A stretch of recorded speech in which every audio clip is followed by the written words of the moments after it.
I think this is fucking stupid as shit the whole time, and I love it. I mean, I would say it wasn't even a fight. They never even got started. No, but they did ride in a car together, and that was great. Yeah. I had a fucking wonderful time.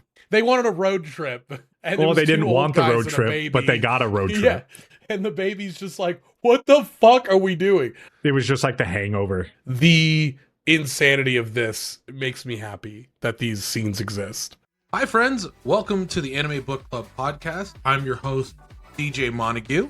And I'm your host, Greg. And here we review anime from classics to brand new stuff, hidden gems, and controversial favorites. You'll hear all of our hot takes, rants, and genius observations. So thanks for tuning in, and buckle up because the episode starts now. By the way, friends, these episodes contain spoilers, so be careful and don't ruin this anime for yourself. You've been warned.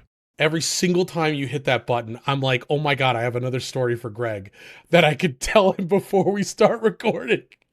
Every single time. Anyways, that story's gonna have to wait for 2.5 hours. Welcome, everybody, to the Anime Book Club podcast. My name is Greg, sitting in a corner, eavesdropping on Rudo and Zodal, clutching my pack, wondering if it's time that I should use this. Passing through the border and losing everything precious to me, but surprise, I have nothing left, and flexing my singular ripped arm before it deflates big, smart, large Jesus. And I am joined with my friend, the double-crossing cleaner, underground sex dungeon owner. This is where you say your name. What the fuck, Greg? What the fuck? I have another one for you. The man that got kicked in the nuts for offering kids candy. No. That's not me. That's not who I am. Okay. I'm not you're the sex list. dungeon owner. Okay. I am not. Nope. Especially, nope, not in Canvas Town. Nope. I was going to go with man who blew a hole in the side of a giant trash piece the size of a city. Also, the guy who eats weird food but has a really cool coat. And also, Exeter of weird manhole sludge. I'm DJ Montague. Hello. Welcome, everybody. And today we are going to talk about the back half of Gachiakuta, episodes 19 through 24, the season finale. Everybody, welcome to the Sex Dungeon show featuring DJ Montague. No. When did they bring up any of this, Greg? We have to wait until the end, the finale of Gachiakuta. I know what you're talking about. I'm so mad at you right now. I'm so furious. I'm so livid. All right. I'm going to say it right now. I enjoyed Gachiakuta. Removing myself from the information I learned about it from DJ Montague, it was fine. I really didn't have too high expectations. I think it successfully did its job of a shonen. I didn't necessarily think it was good. I didn't think it was bad. I liked the comedic parts, but I feel like they could only carry the show so far. And I understand, I think, the style that they're going for. And right now, I think they are doing it well. So I'm curious to what season 2 has to offer and how they will continue to push the story forward. I've read a little bit of the manga. I'm actually really excited to read the manga. When I watch the show, I get a lot of spoilers, and I'm like, fuck, I just want to read the manga and just like watch and absorb what I can before it comes out. So at least I have some knowledge and not spoiling it for everybody. But I don't know. It also ends up like before the episode began, I just spoiled half of Gachiakuta for Greg. So maybe I shouldn't read the manga. Greg, what's your opinion on that? I feel like I have no filter, but you just receive. And it could just be like lost in translation because we're basically playing like a game of telephone where you watch the manga and then you tell me, and you even admitted you just skimmed and probably missed a lot of important things. Yeah. So I'm only getting like the rose tinted DJ Montague Sex Dungeon glasses version of the spoiled part of Gachiakuta. And I wasn't thrilled with what he told me, but it could just be there's some pieces that are missing. And we won't know until we get to season 2 because I can't read. Well, you should read JJK because there's a meme that none of the JJK people that enjoy the manga can fucking read anyway. But Greg, there's no sex dungeon in Gachiakuta. Well, I mean, they could have fooled me. They did fool me. I'm convinced there is one. Oh, we'll get to it. It's in the show. I hope we don't get to it. We have no control over that because it's in the show, and we'll get to it. We will definitely get to it. So you can't tell me, knowing the abilities of said person that I'm not going to spoil yet, and the way that other said person was suspended, you can't tell me that it didn't give off those vibes. Like, it could potentially not be a dungeon used for that purpose, but it sure fucking looked like it. So you can tell me all day that it's not, but if you show me that, then I'm going to be like, you're lying to me. We should get into it so Greg, I can talk about it wrong. more. You're not fucking wrong, and I'm really upset. I didn't even think of the powers. I didn't even fucking remember the part. Fuck, dude. Yeah, okay. Well, let's just get into it so we can talk about the dungeon more, DJ Montague's favorite place. But first, we start with episode 19 of Gachiakuta. It starts with a flashback and a shot of crows eating garbage, and Zodal is standing in front of the trash pile holding what looks to be a medallion of some sort, saying he was trying to create his own entry into the Watchmen series.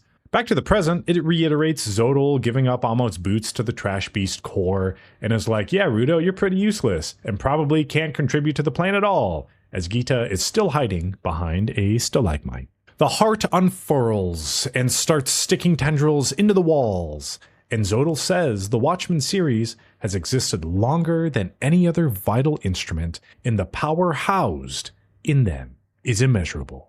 But no matter how hard he tried, he was never able to create a new entry into the series, and the original owner must have had some strong-ass anima. But he says the experiment led him to a whole new creation. Cuts back to him in front of the pile of garbage glowing all purple and shit, and he throws the medallion into the trash and walks away, and the trash pile starts to emit a black smoke, and then the medallion erupts into a pillar of light. Cuts back and he says a beast powered by a vital instrument, and he must have seen one before. And it flashes back to the box opener Rudo and Rio found after defeating the trash beast in episode 4 or 5. Zodal says they're going to fly to the sphere on this trash beast that they are inside. And it pans out, and it's a bird-looking trash beast. This thing fucking rips. It's so fucking metal. I mean, literally, and also figuratively. I think it's pretty fucking cool. I don't know how he hid that from the rest of the world. So a giant trash bird. I assume this town is abandoned completely. But as we find out with Corvo and his information broker, how did no one know about this ever? It's okay. I don't know. It's a shonen. It is a shonen. I don't know. Flashback of Rudo with his messed up hands and people saying he's creepy and his father was a murderer and they should just throw him into the pit now. But Regto is like, don't worry about it, Rudo. They don't know the real you, and people fear what they don't understand. But the intrusive thoughts continue, and Rudo awakens in Regto's house, and Regto tends to Rudo and says, it will get better. Montage of Regto taking care of Rudo, and Regto looking at a book with the Watchmen series logo on it, and making a face like he has a tough decision to make, but it may be the only one. But Regto leaves and returns with the Watchman gloves and says he doesn't know how much they will help, but they should protect his hands, and with a shadow cast over Regto's face. Montage of the 3 Watchmen series owners, Zodal, Rudo, and Amo, as they go through a series of emotions. But it cuts back to the present, and Zodal says the Watchmen series has a ton of energy, but it seems like it still isn't enough, as Manhole Cover Girl is just standing there hanging out. Bonnie. She is forever known as Manhole Cover Girl in my notes. Rudo is like, if these are all a series, then why do parts exist on the ground? And how did Regto end up with part of the series? Zodal is like, in the restaurant, it sounded like you didn't know about vital instruments, but for a spherite who knows nothing and has a piece of the Watchmen series is weird. And despite being a giver with it, you retain your sanity. Zodal says the series was originally used by one person, and having used one, Rudo should know what kind of power it has, and one person created all of it. And how do you have to live to make something so powerful? As it flashes back to Slaverman and Amo, and he continues and says, if used by someone with all their needs met, then anima powerful enough to cause madness would infect them. Infect them and cause them to have madness. I don't understand, like, if your needs are all met and you have all of the Watchmen series, like, you just all of a sudden go crazy, because, like, as we've seen, Amo losing her ever-loving shit at any given moment, Zodal, in this screenshot, as he's explaining about madness, looks a little fucking crazy. So they kind of allude that Rudo's is like the only one that's not going crazy. Rudo kind of does go like a little crazy. Like when he was in the Amo scene in the tower, when she was talking about the angels and he was just kind of like raging out silently, like by himself. And I think each one of the pieces of the series probably handles some emotion. So like the gloves are like rage, Amo's is like love or something, Zodal is mental capacity or something like that. So like each, I feel like, I don't know for sure, right? This is just my speculation that each one of these, speculation, you're close. Each one of these series basically, I don't want to say like controls, but maybe affects that part of the emotion or whatever for them. I know that they said that the Watchmen series fills a void in a person that's like missing something, but to a certain extent, like they've shown that it has some sort of anesthetic to Rudo, because like he was in pain this whole time, and then he gets the gloves, and he's like, why were his hands always fucked up in the beginning though? They will get to that at another time. He was basically in Sonda. His arms were like 900 years old. Yeah, I mean, true. He might have cut them off, and then those are what's growing back, you know? Like, maybe he's got really old hands. Sidebar, we used to be awful kids back in the day. One of our friends used to have, like, kind of, not severe eczema, but, like, his hands would crack very easily, and he had, what looked like he was, like, a farmhand for, like, fucking 20 years when he was in middle school. And so we used to call him GP. Or GH, and sometimes GPH, but we call him Grandpa Hands, and he fucking hated it. And so there was a couple girls that started calling him GPH, and he lost his fucking shit on us. So don't always try and make like identifying quality of your friends their nickname, because they probably fucking hate that part of them. I feel like as kids it's a little tough. I think like as an adult, something like that, you should just you just embrace it, just roll with it. But as a kid, I understand. And when I was in high school, I've also said some pretty mean things to other kids, and I think we all have, and you know, I hope that at this point in our lives we've grown and realized what we said was wrong. I'm the most infallible person of all time. I'm the greatest. Okay. You shared your story, I'll share my story. There was a kid, and he always had a roller bag. So back then, like, roller bags weren't I mean, unless you were breaking your back, you were a little bitch. Like, yeah, like, day, I mean, right? back then, it's like this kid was doing something different. He had a roller he was doing bag. something smart for his future. Now he probably doesn't have like super scoliosis. And probably he didn't even have a choice. His parents probably bought him that bag. Yep, they were safety rather than his well-being, and you just make fun of him. But he was the only kid that had a roller bag.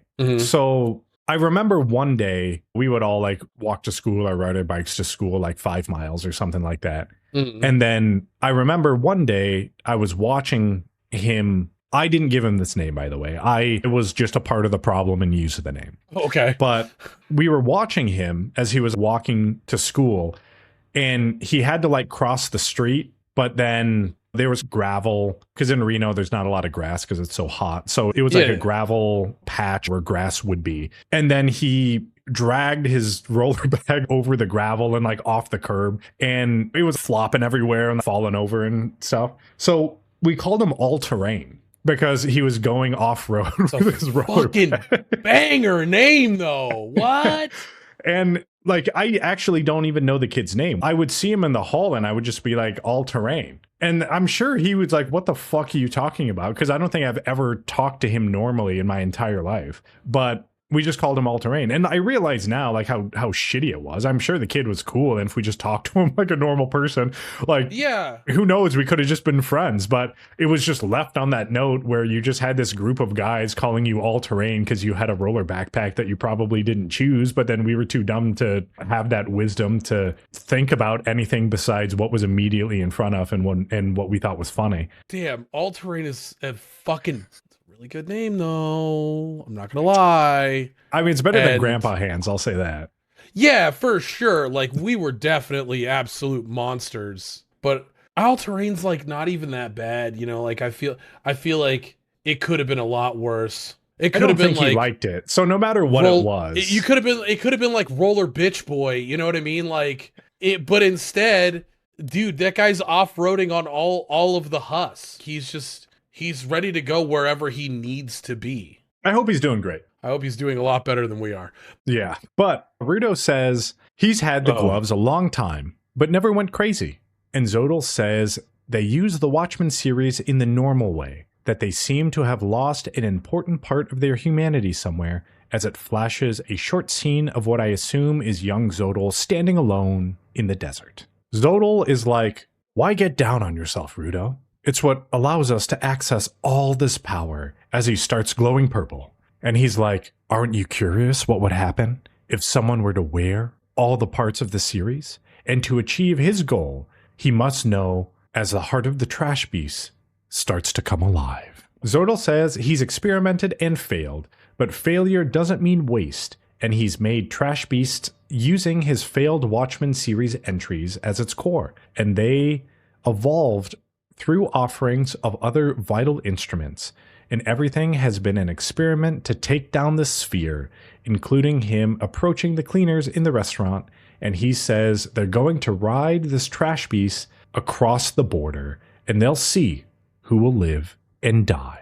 Cuts to Gita, who has just been sitting in a corner listening to everything, and she's like, what? Trash Beast? And jumps out from behind her corner all excited and is like, Kaiju battle time, let's go. I did want to say this particular screenshot of them looking up the tornado into the sky was just dope as fuck. I do think the set pieces of all of this happening is really cool. I don't think their execution was fantastic of like all of the things that I think should have happened. Like, I will agree. And as I was watching these episodes, I was thinking, which of these scenes would DJ Montague think is like fucking metal? And I have one coming up here in the next couple episodes. Hopefully I took a screenshot of it and you're like, yeah. You guaranteed took a screenshot of it. Like 100%. We'll find out. It cuts to Engine and Fu as tremors are passing through the caves of the... Real quick, Fu is my favorite humor character in the show so far. He's pretty silly. He's such an idiot. He's just not confident. I wouldn't say he's an idiot. And I love that about him. Like, obviously, that is like a thing that a lot of people struggle with, is confidence and like direction and like normal human understanding and interactions. And Fu is just like, can we fight now? I'm supposed to fight you. Please, just let's punch. I don't know what to do other than what I'm told. So can you please throw the first punch? Yeah, I really like Fu as a character.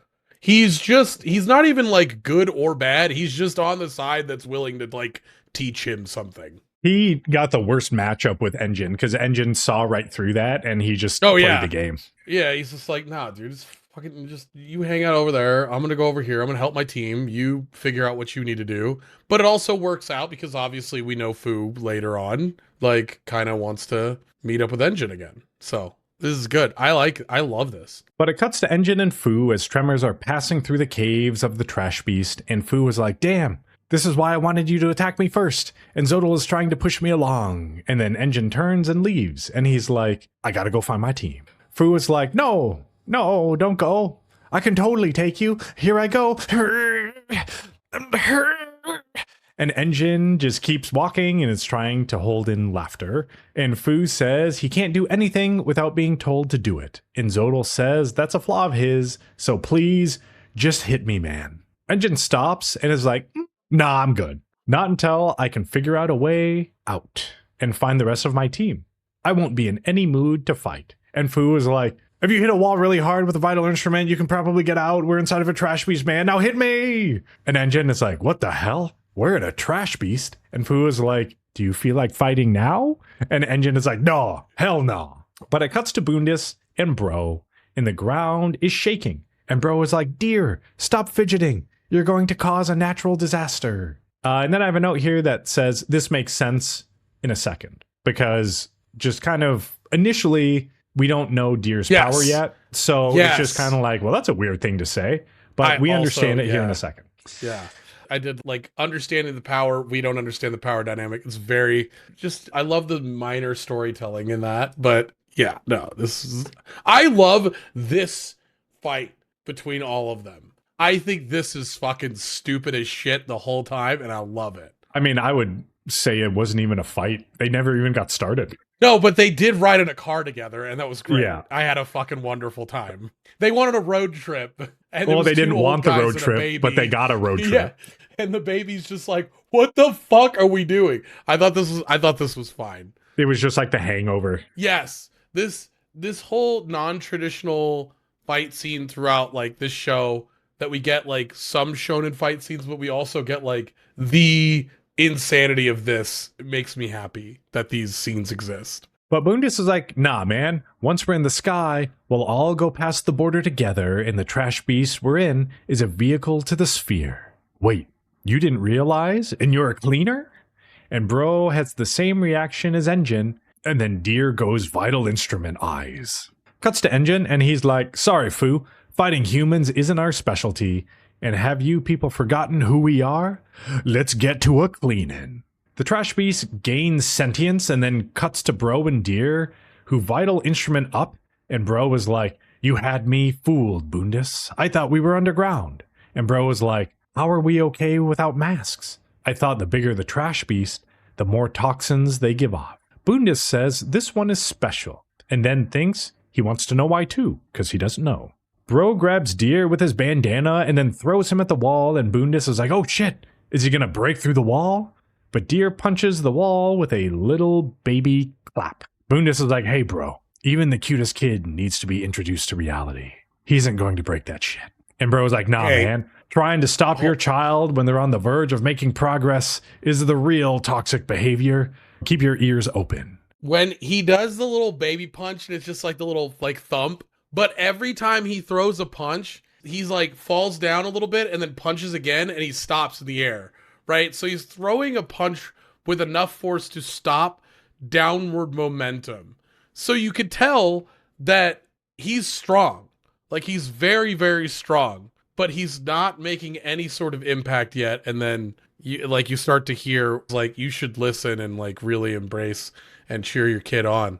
And then you start hearing like the crunching of the wall. I thought this was great. I thought this was amazing. Yeah, I thought it was silly too. But Deer's punches get louder and harder, and Bro says the more Deer hits something, the more power he drains from it, and the stronger he gets. And that's the power of Deer and his vital instrument, Centralian. So that's why when Deer was fidgeting and stomping his foot, that's why Bro was worried, because if he keeps hitting it, then he's going to do more and more damage as he fidgets. So... I thought it was silly. And that's the end of episode 19. They do a little flashback in the beginning of episode 20. I don't care for these, but... Yeah, it did bug me a little bit how much they recapped the previous episodes. So in these they did like 19, 2 minutes 20, each time. Yeah, it was too long, in my opinion. But we move to episode 20. Yes, where it reviews the throwing of Deer and then Deer punching a hole through the wall. But then after Deer punches a hole through the wall, Boondis vital instruments and creates 6 robot arms and breaks out of Bro's bandana restraints. They have a Western standoff, but then the ground starts to quake, and they are upturned, and they all start falling because the trash beast is starting to take off. Bro Indiana Jones grabs Deer with his bandana and tells him they'll get out of this just like that one day, and I'm curious what that one day is. But Boondis starts parkouring off debris to close the gap, and as they're about to fight, a car falls and scoops them all up, and now They're in a Six Flags Magic Mountain car falling thrill ride, and silliness ensues. It's great. Wheel not connected to car. Bro cannot drive, nor actually physically drive. Bundes trying to tell him how to steer the car. Deer has car sickness in the passenger seat. All a wonderful scene. We didn't get a fight scene with Bundes until like 2 episodes from now. But this is all I needed in my life. Because like sometimes, okay, so throughout all of this happening, we've got the fight scene from Norda and Rio. We've got Zonka having an imaginary fight scene high on drugs versus Jabber. Yeah, Jabber. And then so we've got this like build up with Rudo and Zodal, and like thanks for this. I really appreciate this. It was nice. I hope they don't do it again though.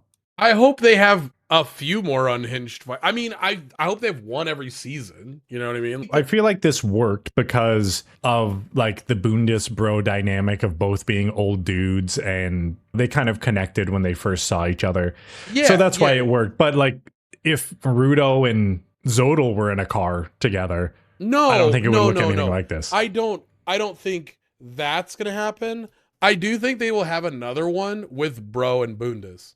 Okay, if it's a reoccurring Bro Bundes thing, then I think I'll be okay with it. Yeah. Or at least Bundes like having other situations where he meets old people and they're like, "Hey man, do you want to just talk?" And he's like, "Yeah, I'm really tired today, and also like my phantom limbs hurt." You know, and you're like, "Oh, okay, yeah, this all makes more sense." Rather than if Rudo has to fight Deer at some point and they have like a magic carpet ride, that'll be lame. Oh, I mean, they have their silly moments together. I meant if they were going to have like a serious fight, which it doesn't seem like they will. I mean, they'll have a serious fight over sweets. Yes, 100%. Almost get kidnapped. But Bundes is punching debris out of the windows, and Bro lassos them to safety off of it looks like some sort of power pole sticking out of the trash, into a pipe. And then Engine happens to be there with Fu. And they review how Fu wanted Engine to fight him, but Engine wouldn't do it. Bro is like, "Engine, we gotta get out of here. They're planning on flying this trash beast across the border, and people will die when they go across the border." And Engine has a flashback to Rudo saying he's going to get back to the sphere no matter what.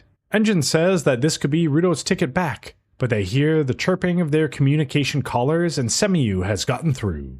And Semiyu gives Engine an earful for everyone getting kidnapped while he was leading. And she's like, "How can I talk to you if you guys are underground?" And then Engine looks at Bundes, who has a creepy look on his face.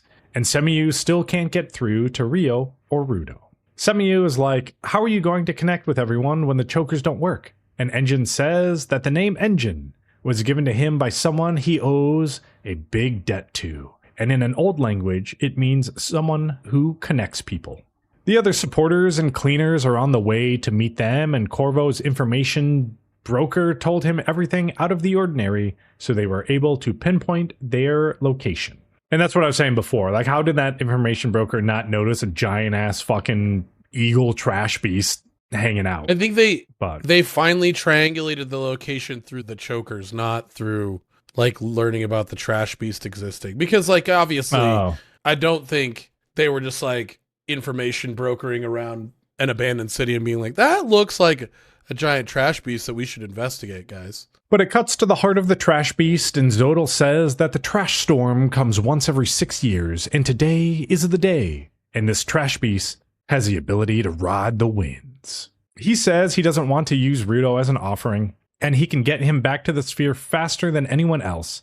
And what do the cleaners offer as Rudo is looking at Gita passed out on a horizontal stalagmite? So at this point, everyone got upturned. It wasn't just Bro and Bundes. Everyone was standing on the ground, and there was like the stalagmites or stalactites or ites, baby, sticking out of the ground, and then the trash beast goes upright to fly into the air, and then they are like standing on the stalagmites that are out of the ground. Yeah, and then Gita fell, and then she kind of like got knocked out and landed on a stalagmite. Also, this trash beast is the size of the city. Basically, it is fucking huge. So, and it doesn't smell. It smells good.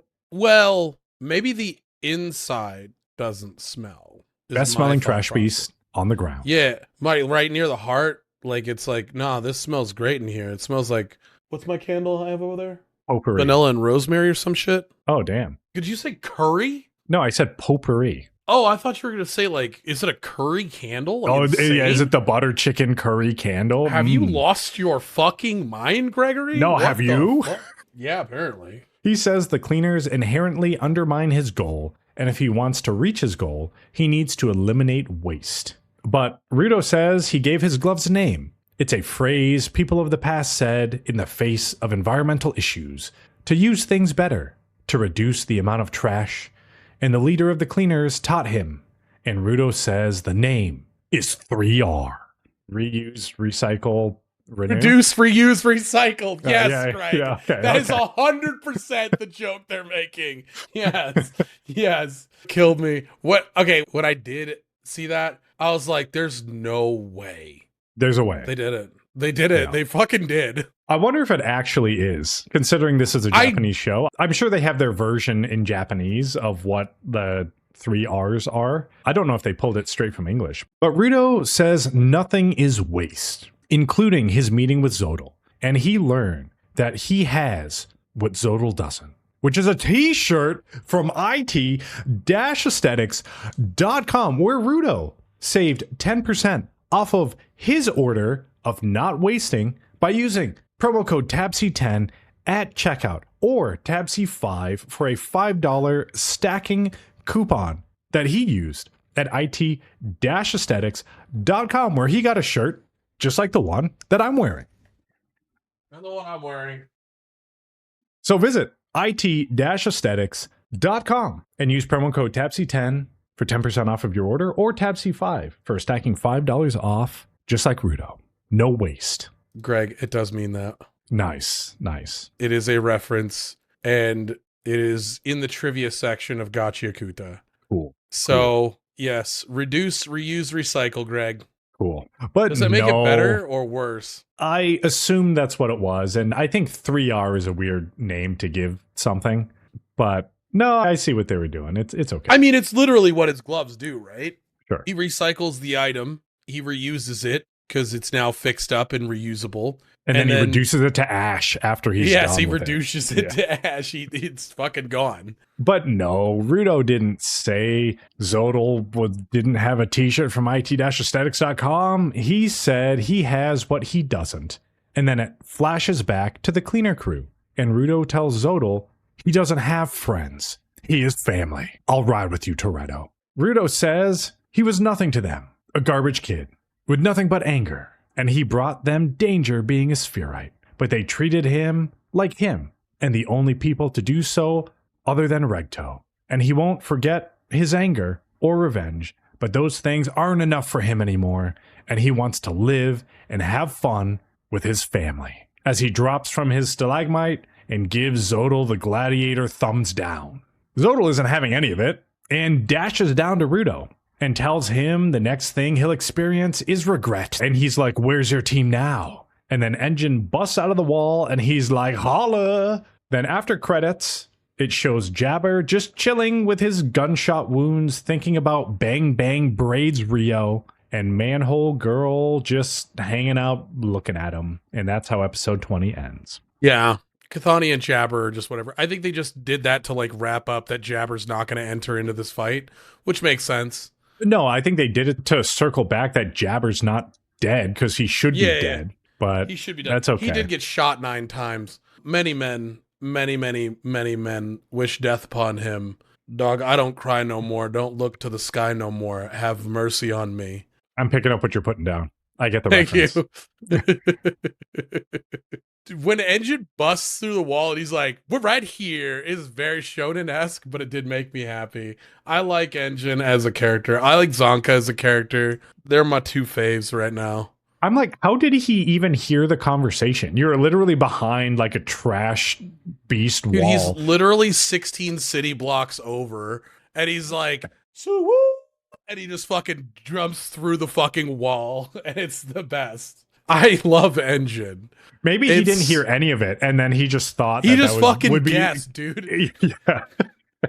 His assumptions are always right, as we learn in episode 21. Dude, I mean, that's legit kind of what it is. Episode 21 starts with moments before the ending of last episode where Bro, Deer, Engine, Fu, and Boondis are still in the pipe, and Engine Octo breaks D's nuts, and Boondis is like, oh shit, do they have something that tells them where their allies are? And Bro is like, nah man, he just guesses, and it's usually right.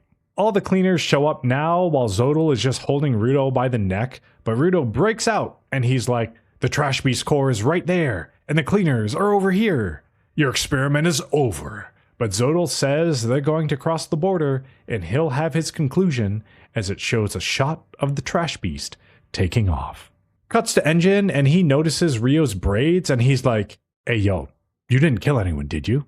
And she's like, nah, no killing. And then she just drops Zonka on his head, even though he's incapacitated from all the drugs.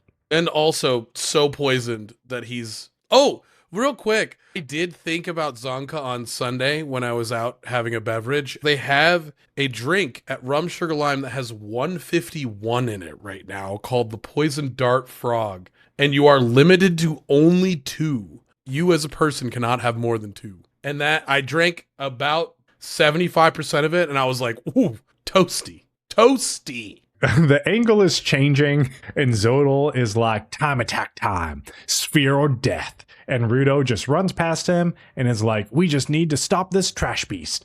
And he whips out some trash from his pack, and it's a nail gun, and he starts shooting at the core, but Boondis' arms pop out of the ground and stop the nails. The cleaners try to split up, but Boondis uses his hands to stop them, and then he expositions how his hands are prosthetics that became a part of him as he reached certain ages.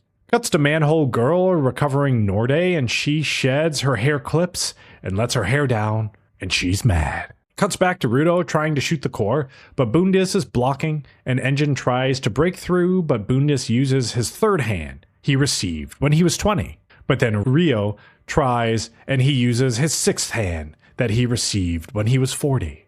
And he uses his second hand on Bro from when he turned 18, and his fifth hand on Deer from when he turned 35. And Bro thinks Boondis is no newbie, and he knew which hands to use against each cleaner, and that he's a seasoned veteran. Yeah, that's why you asked all these questions, by the way. That's good. I mean, that's all I got. But anyways, continue, guys. What are you going to say? I just like how the hand he used against Deer was just like little scary stuffed animals. Dude, oh my God. It's the cutest fucking thing when they're all little scary, like almost like demon cats things, but they grow hands themselves and they're like punching him in the fucking chest. And it's making that soft, like kid punch sound. It is the cutest shit. Oh, I love this show. But Bro thinks if they had Gita's power, they could probably get out of this. But Gita is just knocked out, sleeping in a corner. Zodal is thinking Boondis is pretty sick, but thinks uses of multiple vital instruments are rare. But then the Manhole Girl teleports in and says she recovered Jabber, and Jabber says he went all out like Zodal wanted him to, and then is like, well, I guess we should leave. Engine mean mugs Zodal and then puts his hand on his pack as if to pull out whatever his I win button is. But Bro goes in to try and save Deer, and Boondis' hand is just overwhelming Deer with little stuffed animals that are punching him and scaring him. I wish I had a screenshot of it. I fucked up. I'm sorry, guys. It is the cutest shit. You have to watch this episode. It's pretty silly. It's. I mean, for the 2 seconds that it's on screen, it's so cute. Rudo tries to flank to get to the core, but a Boondis finger is on him, and Boondis throws Rudo back, and Rudo wonders how long until they cross the border. Rudo thinks that when you cross the border, you die. But how do you die? And not even Engine can get past Boondis. But Rudo's like, nah, man, I got my 3R. And if he cared about his gloves as much as Boondis has for his instruments, then there's no reason he can't break through. Rudo powers up and goes into a trash dream state, saying he can get stronger, and creates a nail cannon. And Rio is like, shit. And Engine says that Rudo's power lets him reuse up to 3 pieces of trash as weapons. And he doesn't think Rudo realizes it, but the reason he can make multiple weapons is because he splits the power of his gloves to each one. But if he focuses all the power into one piece, it gets stronger. Rio is like, damn, so he's gonna blow his shot and then pass out? And Bundes thinks that putting all your power into it and fuck the consequences is reckless. But it's the biggest threat to him right now, and it's hard to stop an idiot. Rudo fires his nail gun and Bundes tries to block and is successful. But Rudo fires a second shot and breaks Bundes' vital instruments, but Bundes reflects it and the cleaners are ready to go for the core, but they feel Zodal's murderous aura and they all turn.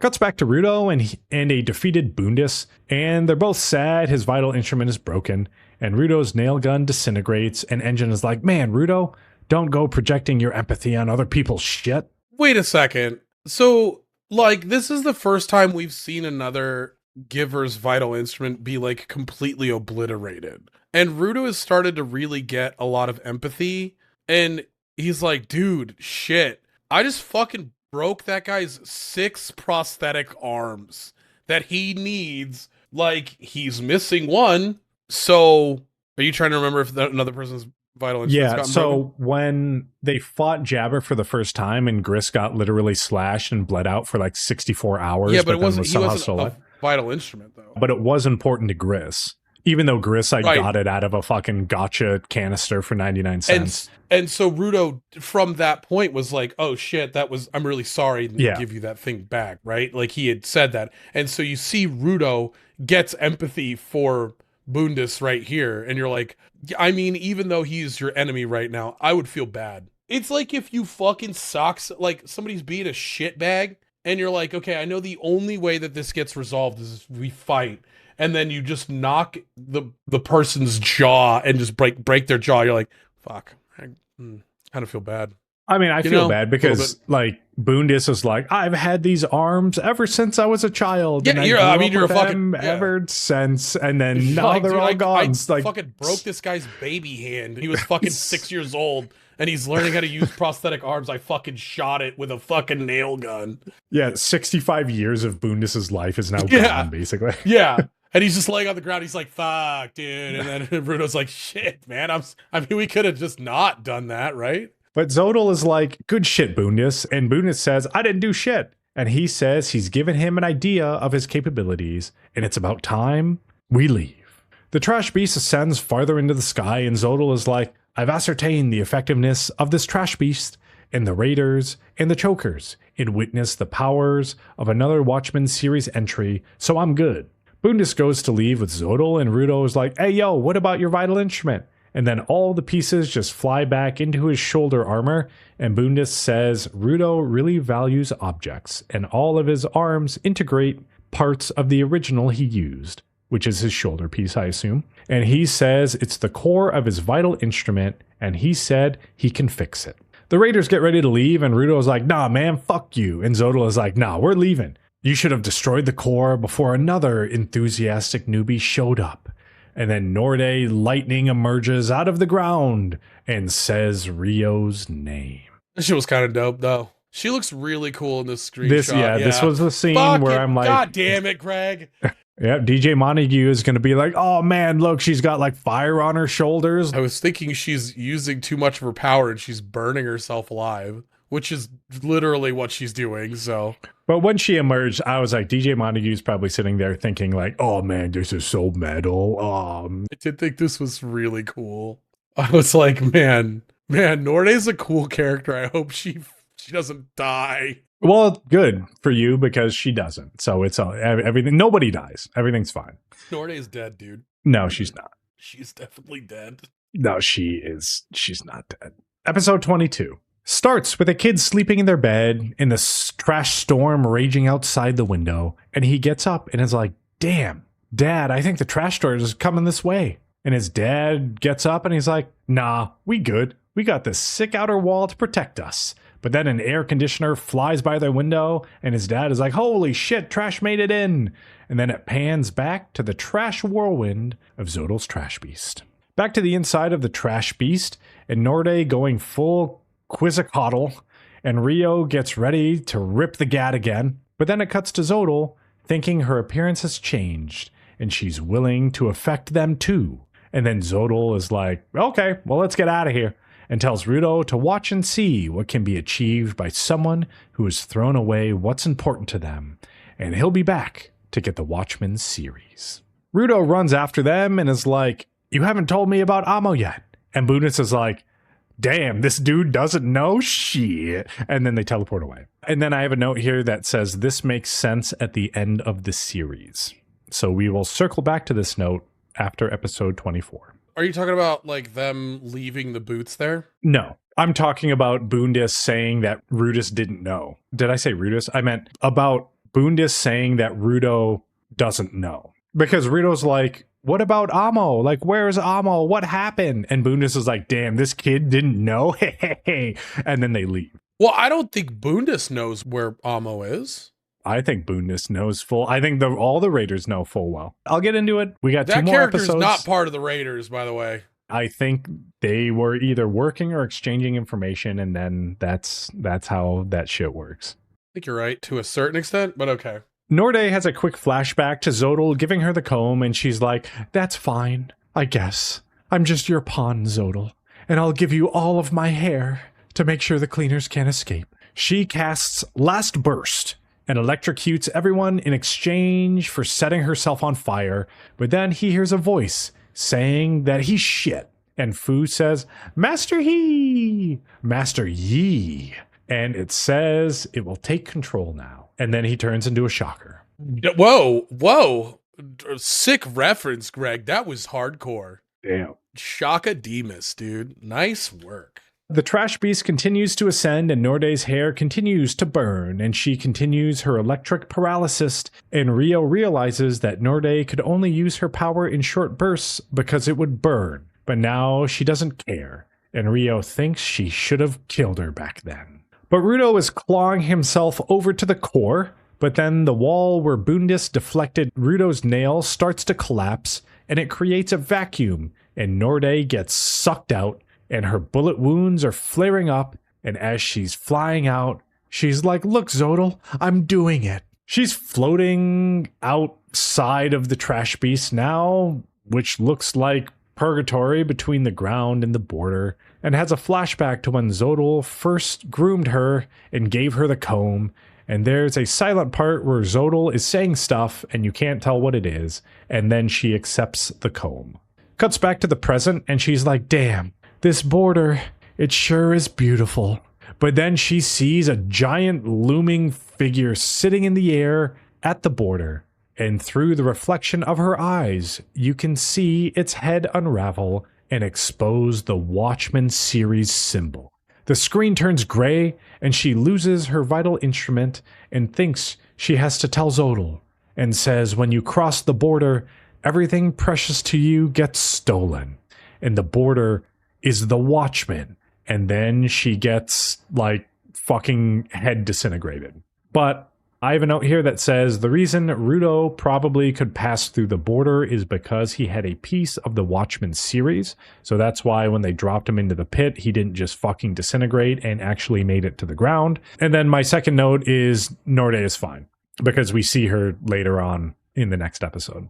Pretty sure she's still dead, but I think that this is like in her mind, she is being like erased. So I didn't get a good screenshot of the eyes because like every time I tried to take a screenshot of the being, it's only on screen for like 2 or 3 frames. It's not very long. It's so cool looking though, because like if you think about it, above the clouds that we see, but below the clouds that the sphere sees, there is an area, the border, so to speak. And you just have a being that's big enough for its head to almost look over the clouds of the sphere, but its body is in the clouds of the ground. And I was just like, that is such a, like, the thought process of that kind of godly being in the air at any given time is fucking terrifying. And so Norde doesn't pass this test or whatever of being able to pass through the border, but she's not. This is what's weird is like, I don't know if she's above or below, or if the Watchman just is like, you have been judged, now die, kind of thing. But, like, opens his face up and just judges her. It's all very abstract, but it's fucking metal as shit, dude. It's fucking hardcore. Imagine the Watchman. So if I could give my best analogy to what the Watchman looks like, imagine a Demogorgon from Stranger Things that's sitting cross-legged in between Yeah. two sets of clouds. And Yeah. when the Demogorgon's mouth opens up, instead of a bunch of teeth and a tongue, it is the Watchman symbol. I'm gonna see if I can get it. But back to inside the trash beast, Engine tells everyone to hold on to something. But Rudo can see Norde's body falling, and I have a note here that says if you stop the scene, you can see she still has her head, so it didn't disintegrate her head. I don't know Right. Yeah. what this disintegration thing on the screen is now. But her head is still there, so I guess it more repelled her from the border than I guess disintegrated her head off. Kind of a weird interaction there. It's definitely like they've got some, like, we've got influences from lots of different naming conventions, Greek and Nordic And and recycling. fuck, dude. He's right. He's so right. I don't think that, I don't know, it's so weird. There's a manga panel that I think they didn't do justice, so I didn't take a screenshot of it. But when she flies out of the hole, there's a manga panel, and you could see the sky in the background and like the darkness above her. I don't understand the structure of this world. Like the yellow clouds are supposed to be the ones above the ground, and the black clouds are supposed to be the ones below the sphere or some shit. Whatever. I thought it would be the other way around. But when she gets pulled out of the side, you see like her flying out of the hole. It's such a fucking sick panel. And this is the kind of shit that makes me want to read manga more. Is like moments of artwork in manga make me fucking happy, dude. Just being able to stare at something for a good like 2 minutes and be like, wow, that is so cool looking at the details of that. Engine thinks everyone is exhausted from the electrical shock and they need a way to take down the trash beast. And he's like, do I gotta use this thing in my pack that no one knows about and no one will know about? But Gita just rolls up holding Zanka, and everyone is like, dude, Gita, it's dangerous. Gita's like, sorry guys, I took a nap. And Bro is like, dude, I forgot. Gita doesn't have to worry about getting sucked out. And Gita is like, bro, how far can I go? And he's like, only up to level 3, no more. And then Gita transforms into a kaiju and then just sits on the hole and stops the vacuum. So adorable. You're not going to be able to tell because of how light things are in the world and referencing weight. But when you're in the sky, Norde is like crying and her tears are going horizontally out of her eyes. So like you could assume that she is technically falling and that the tears are not going to reach terminal velocity as fast as she is. It's because she's not moving that far. But if you were to watch somebody like skydive, you'd be like, wow, he's not moving for a second. And then all of a sudden they just like fly by you. You know what I mean? And so I wonder if there is truly like gravity to a certain extent. We see her falling, but does the Watchman decide to just like teleport bodies to the ground, dead or alive? Yeah, I don't know. Rudo saw her falling down, so I assume the Watchman is more of just a gatekeeper, and he either like accepts or rejects your entrance through the border. So I assume she just got rejected, and then he just sent her down. So I feel like she fell the whole way. And yeah, she should be dead. But the fact that they show her, I think it's at the end of this They scene. show her later with Hio. Okay. I have a couple screenshots of it. I got them. We'll look at them later. Stick around for cool screenshots, as always. So it cuts to the Raiders and Zodal watching the storm from a distance, and Boondis is like, what made you think an imitation trash beast could cross? And people have tried all kinds of ways before, and no one has come back alive. Zodal is silent, and he plays his flashback of him creating the trash beast in his head, and then he says that it had the power of protection. So I assume that medallion, which they showed a handful of times that he used to create this trash beast, was important somehow, and it had the quote-unquote power of protection, but I don't know what that medallion is or the I think significance it's a of reference to like anyone that we've seen so far or anyone that we will know. I think it's just like Zodal has obtained a vital instrument from somebody that had protective powers and is trying to see if protective powers mean anything to the border. I suppose we kind of had the power of protection with Griss's random amulet that Rudo transformed. Yeah. So, I mean, I guess an amulet is a reocurring theme for some sort of we protection. do get that, in reference to the chokers. So Yeah. But then it cuts to Rio, Rudo, and Engine breaking the core, and the trash beast starts to crumble. And Rudo goes and saves Amo's boots. And then Engine saves Rudo by hooking his hand with the crook of his umbrella. And then everyone rides Gita down to the surface. Also, the trash beast explodes over a town, and like I think it's the abandoned town. I think it's the abandoned town, and it doesn't explode. It fucking nukes no, that it, town dude. is gone. I'm pretty sure it is the abandoned town because they do reference in the paper later that so much debris was flying everywhere, like miles and miles away. They say like that the cleaners main city is 16 kilometers away from Whole Town later on, which is like 8 kilometers away from Canvas Town is in between the two. So like 8 kilometers away.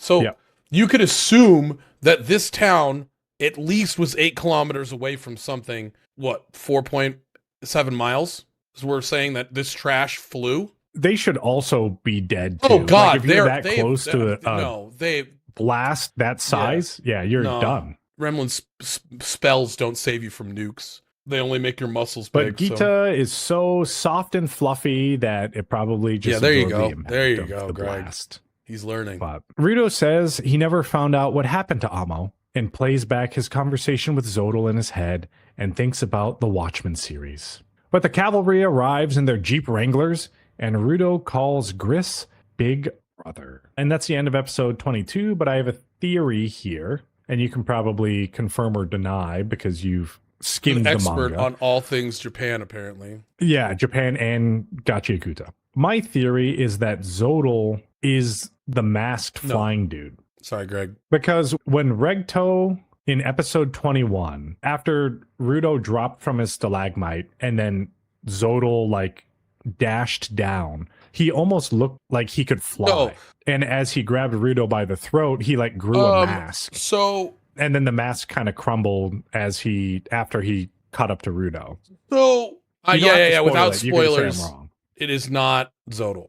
Also, Zodal's power has to do with food. Like these characters, obviously a lot of their powers stem from the importance of things to them. Rudo, we see, prime example. I mean, his are just a reference to his upbringing is all. It's not like that's really going to be a spoiler at all. But he has some sort of gliding ability. I'm not sure if this is obviously, I can't spoil anything I don't know, but I'm not sure if he could just straight up fly. Well, okay, so I guess I'll finish my theory then, even though it's wrong, but maybe there might be something to it. Back in the Amo episode, she said she saw the angel again, but there was only one. So maybe the other angel was Zodal's boo or something. But then it also makes sense if my other theory was correct, where people that have a piece of the Watchmen series are able to pass between the border without the Watchmen shitting on them. Yeah, basically. I think so. I think you're right. And I don't know, because I don't know if they tell you who it is in season 2. But I would assume they should, because they want to advance the plot. Okay, so you're telling me it's not Zodal. That was my theory, which apparently is wrong. So everyone can just forget about it, I guess.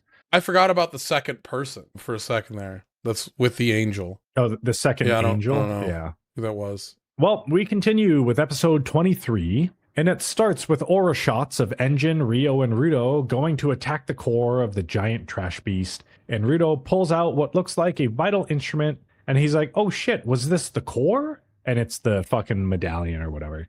And then the trash beast falls from the sky and everyone rides Giant Gita down. But Rudo slips and Engine catches him. Okay, I already said that. Basically recapping the end of the last episode. I didn't even take screenshots of it. So they recap the episode again. They overlook the destruction that the explosion of the giant trash beast left. And Tomsy is like, damn, wish we could have gotten here sooner. And to think the raiders were trying to fly a giant trash beast over the border. Delman is like, the raiders are making trash beasts. That's basically a declaration of war to the cleaners. And Tomsy is like, well, the real question is, how are they artificially creating trash beasts? And how do they have so many? Gita is like, I heard all of it. And she says they were trying to make an entry into the Watchmen series and they failed. And failure turned into a trash beast. Then Bro is like, Gita, you're showing too much skin. You're part of the child squad. I wonder how old Gita is. Gears 10, I if think I you're right. remember correct. And then, oh, we aren't introduced to the other Child Squad members, even though Bro said that there was more of them. Gita continues and is like, I don't get it. If you collect the whole series, does it grant you a wish or something? And she said she would wish to turn back time so she could really fight that imitation trash beast, Kaiju to Kaiju.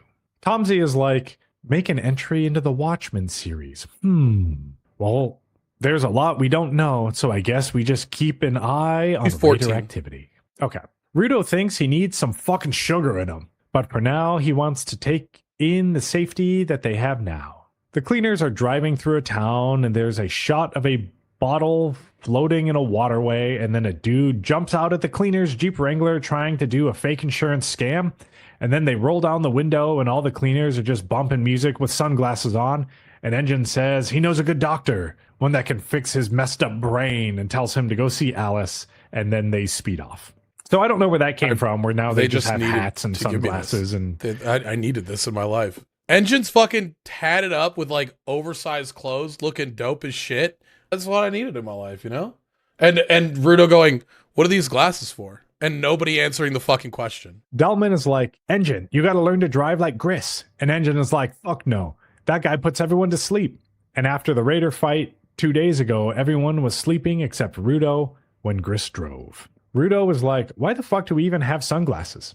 And Delman is like, Engine, your music is too loud. And he's like, I know, because we got a dude that's fucking loud that's in the fucking car. And Rudo's like, well, I guess we just want to address the sunglasses thing. Love it.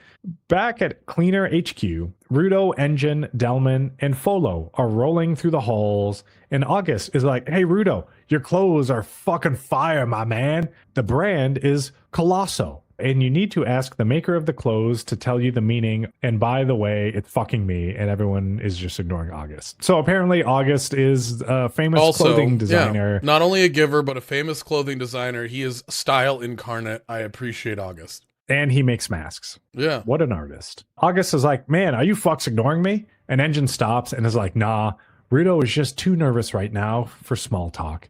And we can see Rudo is holding a bag with some flowers in it. And Engine says Rudo isn't used to visiting people who are recuperating. Cuts to a little bit in the past, and Rudo is like, aren't you supposed to bring flowers to people who are hurt? And we didn't do it for Gris before. And Engine is like, oh, is that what you spherites do? And then Delman is like, flowers are rare here on the ground and are difficult to grow and difficult to buy. And Folo says Delman worked really hard for his flowers and then thinks to himself it was for Delman's wife who died. Delman says he can't give his flowers to Rudo, and Rudo's like, okay, yeah, no problem. But then Delman's eyes explode, and he's like, bringing flowers to the wounded, it's fucking sick. And if they don't need to be real, he knows an excellent artificial flower shop. Engine is like, sick, we'll tag along too, since we gotta get shit from Alice and buy some other stuff, and Rudo thinks he's pushing sphere culture onto them. Back to the present, they're standing outside Zonka's door, and Rudo asks if he's really that bad off, and Engine said yes, even though Aisha can't fully get rid of the poison, and they don't know what poison Jabber was using, or if Jabber fucking even knew himself. Folo says it isn't fatal, but Zonka was the only one that really got fucked up, and it's probably a blow to his self-esteem. And Rudo thinks maybe he should rethink his plan, but Engine is like, nah, dude, let's fucking go, and he opens the door. Zonka is sitting on the bed, and it looks like he's meditating, so Engine closes the door, and he says Zonka didn't grow up in the slums, but he still experienced lows in the environment he grew up in. But he fought against his weaknesses and crawled his way up, and a dude that always fights with himself won't be broken by something like this, and he'll grow strong. Somebody calls Engine on his communicator and says someone came from Canvastown to apologize to Zonka about the spell, and it's Remlin with the mayor. Cuts to everyone in Zonka's room, and Rudo delivered the flowers, and the mayor says the wrong spell got drawn on Zonka. Remlin is like, well, I drew the reduced damage spell on you guys, and Engine is like, yeah, it worked. And she's like, sick. But the mayor glares at her, and Remlin says that while she was drawing, she thought it would be funny to draw one of them with a weird spell, especially Zonka, since he was the most serious. And she's like, Zonka, flex your arm. And he does, and then he just gets one giant ripped ass arm, And then it deflates, and Engine has to hold in Dude. his laughter. Okay. He like holds his arm for a second and it doesn't inflate and he's just like holding it in front of him like this. And then it just explodes and like knocks his head backwards. And I just fucking started dying laughing. I was like, this show's so dumb. Like, obviously Remlin does whatever she wants. And we've got a lot of like freedom of expression in this show. I thought it was going to go in a much more creepy direction that Remlin thought, like, because he took his shirt off that he was hot because he was ripped. But then you just, like, Remlin's just like, I just like fucking with people, dude. Put a dick on his back. And, like, that's what we get. And I love that. I love that about this show. If Zonka only knew, that could have been a dude, he secret could have weapon fucking against Jabber. literally just fucking flexed at Jabber and fucking blew his head off. Just one fucking swift explosion of muscle. Would have been sick. But everyone is like, damn, that sucks. But then Zonka starts laughing and says that spells are just insurance, and he doesn't think about them when he's fighting. And it wasn't Remlin's fault. He should have just done better, and not to take him lightly. And Engine is like, damn, he's evolving. Remlin and the mayor leave, and Engine is standing outside of Zonka's room, and August is creeping, and Zonka and Rudo are talking, and Zonka says even if he went all out and he got fucked, it wasn't anyone's fault but his own. And Rudo realizes that he isn't blaming anyone for what happened, and he thinks he can learn more from this guy. And then he tries to smile, but Zonka takes it the wrong way, like in the earlier episodes. And then they just start yelling at each other, and Engine and August just smile from the Is doorway. this anyone's fault other than Rudo's? Come on. He's really trying. fucking trying. He's trying. He's trying his best. Maybe he's trying too hard. Dial it back like 5 notches, brother. Yeah, he just turned into Pinocchio, like evil Pinocchio. I don't know basically. why, but his face reminds me of Shaco from League. Yeah, I mean, that makes sense. It's just creeping out of your jungle. Rudo leaves with August, and Engine and Zonka talk about what happened, and Engine tells him that Rudo's new goal is to get revenge while hanging out with his boys. And Zonka says Rudo needs to remember what he's forgetting. And Zonka is like, do I have to train him on that too? But Engine just falls asleep. Cuts to the Raiders, and Zodal is like, they were able to cross the border alive, so the experiment was a success. And Bundus is like, damn, he only sees the cleaners as part of the experiment. Manhole Cover Girl is like, Fu was shit, but Norde was a strong person, and Zodal says she was. And a seed he planted in the past blossomed beautifully. I think that we get all 3 stories wrapped up here. Bundus joins the team. Norde is gone. That's the neutral story. Like, she sacrificed herself for them. And then we get Fu.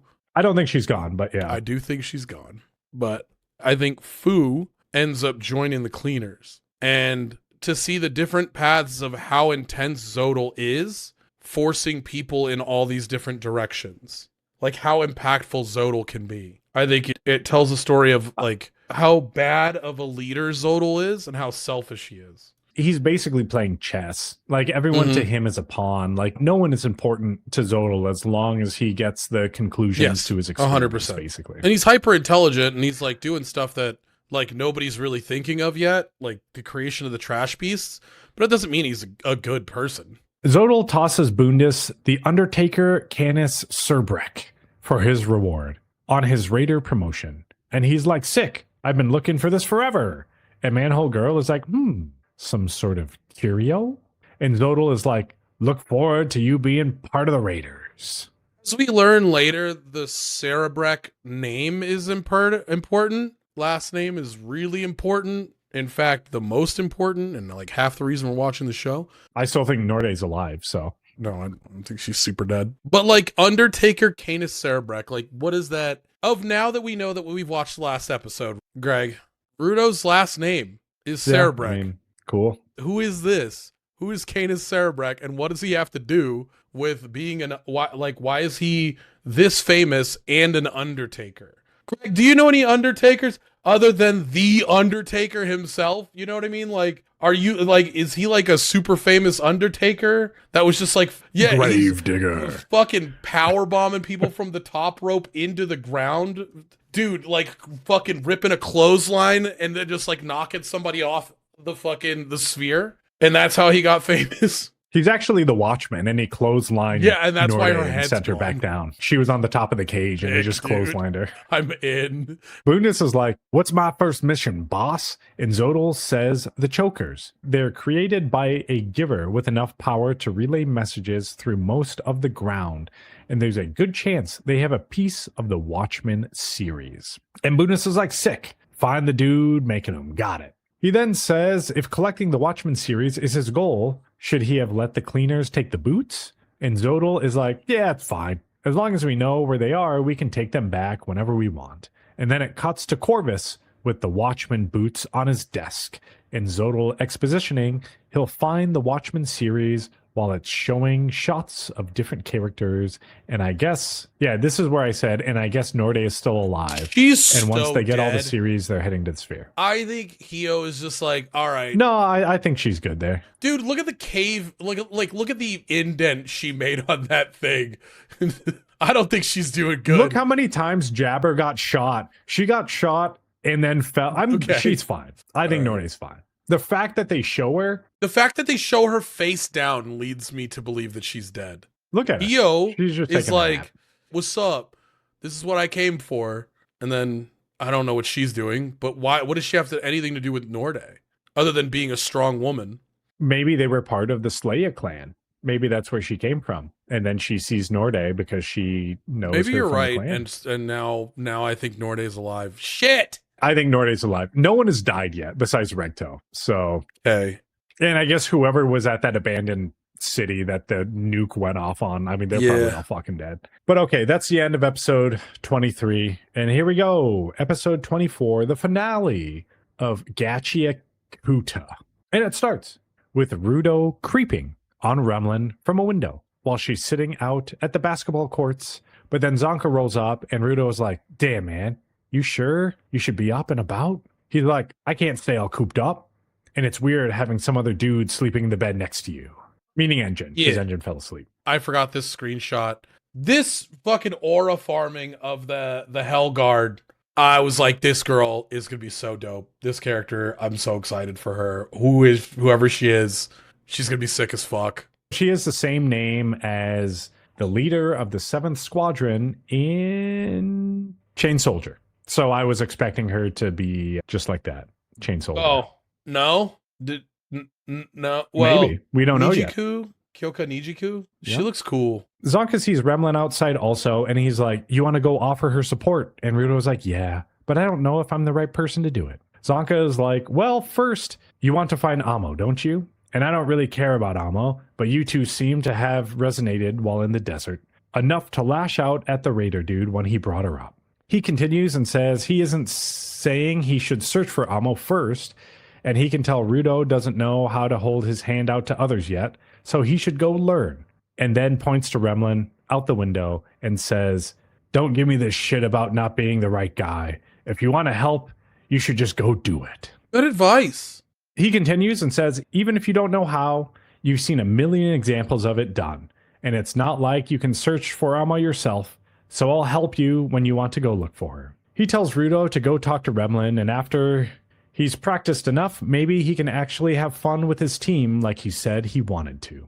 Rudo's like, "Okay, cool, thanks, I'll try," and leaves. But then Zonka thinks that even if revenge was his main goal, it isn't any of his business. But he flashes back to the flowers Rudo got him and thinks for Rudo to just be consumed by revenge would be a waste.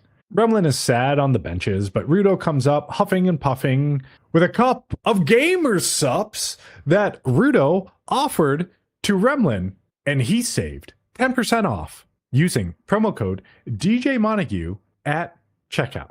And he gave Remlin the limited edition flavor of pen and paper. And you too can go to gamersubs.gg and get yourself limited edition flavors and offer them to your friends and save 10% off using promo code DJ Montague at This is checkout. obviously Rudo handing Remlin pen and paper. Or is that Remlin? No, Receiving pen and paper. No. We're not. No. Okay.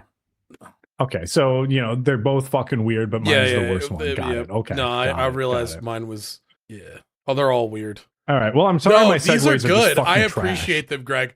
No, this was good. I was thinking about it and I was like, damn.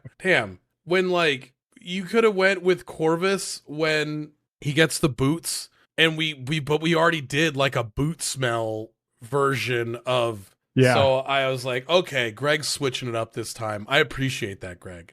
It's Dude, tough it to really think on the is. fly. And like I envy how good you are at these segues for our wonderful sponsors. Thank you, IT Aesthetics, and thank you to Gamersubs.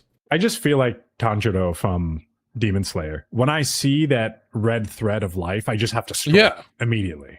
I don't always see it, but when I do, I gotta strike fast. Thunderclap that ass. Yeah, Rudo does come out huffing and puffing, not with a cup of gamer sups, but with a pen and paper, and then yells at Remlin that he has never drawn a single decent picture in his entire life. Remlin is like, what the hell? And Rudo says he has no idea how she feels or what to say, and then holds up that paper and pen and is like, I don't need you to teach me how to draw like a pro, just enough so I'm not fucking embarrassed of anything I put on a piece of paper. And he was hoping she could give him some pointers. He never saw her art in Canvas Town, and he would love to go see it sometime when they have a free moment. Remlin laughs and is like, damn, you had a lot to say. And Rudo's like, I wonder if I made the right call. But it cuts to the Jeep Wrangler, and it's driving Rudo, Gita, Deer, and Remlin to outside Canvas Town for a field trip. There were some crows and shit, and one drops a feather, and Gita grabs it and is like, fuck yeah, first feather. Can you get more than me before we reach Canvas Town? And Rudo and Deer are standing there like, what the fuck is this? Cuts to 2 hours earlier. And I wish they didn't do that, actually. I wish they would have just started with this scene here versus giving us that, like, short scene of them dropping the kids off for the field trip. I feel like it wasn't necessary, and they could have just put this in chronological order. Oh, yeah, I agree. But they also do that, like, when they did the thing where Rudo is, like, full of sweets and bouncing, like, in that episode. They also did it. Oh, yeah, when Rio blasted everyone with her gat. They, like, had the blast in the beginning, but then was, like, 20 minutes earlier before she started blasting. I just don't feel like that they used it very effectively. I think it is, like, an effective storytelling tool, but I think how they used it wasn't as strong as it could have been. I agree. It cuts to 2 hours earlier, and Rudo, Remlin, and Gita are drawing at the HQ while Engine, Bro, and the mayor are playing cards. Then Corvus walks in with Semiyu and is like, oh damn, look at these kids draw. Remlin says that Rudo wanted to cheer her up, so he asked her to teach him how to draw, so they all started drawing together. And Rudo is like, what the hell? Don't tell the fucking boss that. Corvus is like, oh, sick, Rudo. What are you drawing? And Remlin is like, this thing here, and grabs his paper, and it's his rendition of Regto. Corvus is like, oh, damn, this is artistic. And Semiyu is like, damn, being good at recycling doesn't necessarily mean you can make things and not draw like shit. Gita is like, Remlin, what are you drawing? And she says it's her time to make history and add her art to the mural. And Corvus is like, oh yeah, mural. And he says there's a big mural in Canvas Town that all the spellcasters add to that depict their thoughts and ideals. Remlin says they all put an image right in the center that represents their generation, and it's a huge deal, but then gets less excited and says it won't be easy to draw in a place like that by herself. The mayor is like, don't forget to buy ink, and I'll help, but it's up to you to get the people and materials together. Gita looks at Rudo's picture and it's like, who is this raggedy ass fucking dude? And then they look at Deer's pictures and Rudo is like, damn man, he's better than me. Corvus is like, well, I have a mission for you kids. Go on a field trip to Canvas Town. And Engine is like, are they going on foot? And Corvus is like, well, it's just going to be the 4 kids. And Semiyu is like, but they were just attacked by raiders. And they even had adults with them. Corvus is like, nah, they good. These kids don't need adults to be strong. And Rudo is the oldest, so he'll protect the other kids. Corvus says a field trip is training and is important to their growth, and to take it one step at a time, and it cuts back to the present. And Gita is counting her feathers, and Rudo thinks he's the oldest, so he's gotta protect the kids, and just yells as the other kids walk off without him. Cuts to Engine and Bro, and they're Keeping like, up, well... but also, I don't think I took screenshots of Rudo's power-up pose, and I was just thinking about that. I was like, shit, fuck. Well, he does it twice. I didn't get either of them. I'm almost sure of it. I did take a few screenshots of Kyoka. I'm just going to say that. the Yeah, important what's up, pieces. Kyoka? It cuts to Engine and Bro. They're like, well, we're tagging along too in the shadows. And Bro's like, damn, will the kids be okay? And Engine says, yeah, kids will be fine. They did more than us during that trash beast fight. Bro is like, man, what is the boss thinking? He's almost using Rudo to bait out the raiders. And then Engine is like, nah, man, you got to be a real idiot to fall for a trap like that. But then Engine sees something. It cuts to Corvus at the front desk, dusting off his shoulders, brushing his shoulders off, if you will. And Semio is like, you seem pretty concerned about your appearance today. And he says he has a feeling that some very elegant guests will be ringing their doorbell soon. And then Invisible Shut-In starts screaming to Semio through his choker. And she's like, what the hell? You never yell. What's wrong? Invisible Shut-In says that the Guardians of Order are here. And it looks like they got word they're holding a spherite. And then it cuts back to Engine, and he sees Fu, who was the raider who he was supposed to fight, creeping behind a trash can. Cuts back to the Cleaner HQ, and Corvus has the Guardians in a meeting room, and Semio thinks that this all makes sense now. He knew the Guardians would show up, so he sent the kids on that field trip. The leader Guardian lady says, crazy weather we've been having lately, huh? Like how this was the first trash storm in 6 years. And Corvus is like, yup, crazy shit. The lady is like, yeah, man, there was this huge trash beast and it fucking exploded and caused a bunch of damage to nearby towns. And when there's a trash beast you guys are fighting does damage to others, you're supposed to report it to us. She continues and says the cleaners have been lazy. And if he doesn't have a good explanation, the Hell Guard will have to be more involved in their operations. Corvus is like, yep, you right, my bad. But it's weird how you guys never offered a warning to us, even when our reports are like a week late, and now you're suddenly at our door 4 days later, and I doubt you would come here personally to go over something so trivial. First Squad Captain of the Hell Guard, Red Horns, Kyoka Nijiku. And she's like, we're here for the spherite. Damn, I took a lot of notes. We always take a lot of notes. Okay, like I think about when we do these episodes together, and a lot of the episodes is you talking through what's going on and then me reacting to the different things that you have notes for and like inserting my own anecdotal, whatever. And I feel like I don't talk enough half the time, but I'm like doing the screenshots and like thinking about funny things to say. And I only want to insert when I think I got a banger. This is not one of those times, first of all, and just so everyone's aware. Secondarily, I think that your notes for these episodes is fucking spot on. Because like we get all the good stuff at the beginning, the middle, and the end. You know what I mean? Like we don't just like talk the whole time. We keep people up to date on what's going on. And this is perfect. I'm a big fan. Yeah, I did think this was like a weird finale because it doesn't really feel like a finale. Because basically they had the conclusion of the Trash Beast, the conclusion of the Raiders and Zodal and everything. And then they basically just started a new arc. I mean, we do get some cliffhanger portions of it at the very end, which we're almost to. Like, it's not that interesting. Basically, I could sum it up in like two sentences. This episode, okay. So one of the things that I liked about this show is it ended on some sort of a cliffhanger. We'll get to that obviously at the end of this episode. But this was like a beach episode where they're like chilling and there wasn't like a fuck ton going on that you had to be like, oh my God, I'm so excited for the next season. This is just like, hey, I hope you enjoyed that show. We gave you all of this. It's wrapped up in a bow. If you stopped watching now, you wouldn't have to care that much. But if you enjoyed it, we've got a little something sprinkle on some salt for you. And that's what I like about Gachiakuta. It's going to the old format of old TV where they have like isolated instances and isolated stories and you can continue afterward. But it cuts back to the kids. And Remlin says the town they're in now is called Whole Town.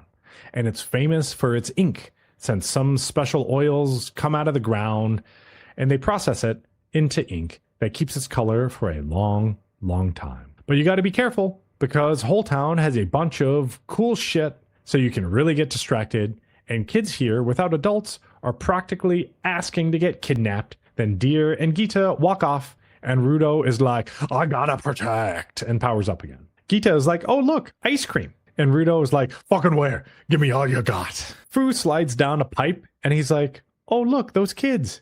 Hey, that's Rudo, the dude Zodal wanted. Oh, wait, he left me behind, and he hasn't contacted me, and it would be awkward if I contacted him. I just need someone to order me around. He's like such a fucking idiot. It's great. When Master He's takes gonna over, like crazy he's just gonna shit. fuck everybody He's up. gonna pop the fuck off. I'm so excited. They led up to it this whole time.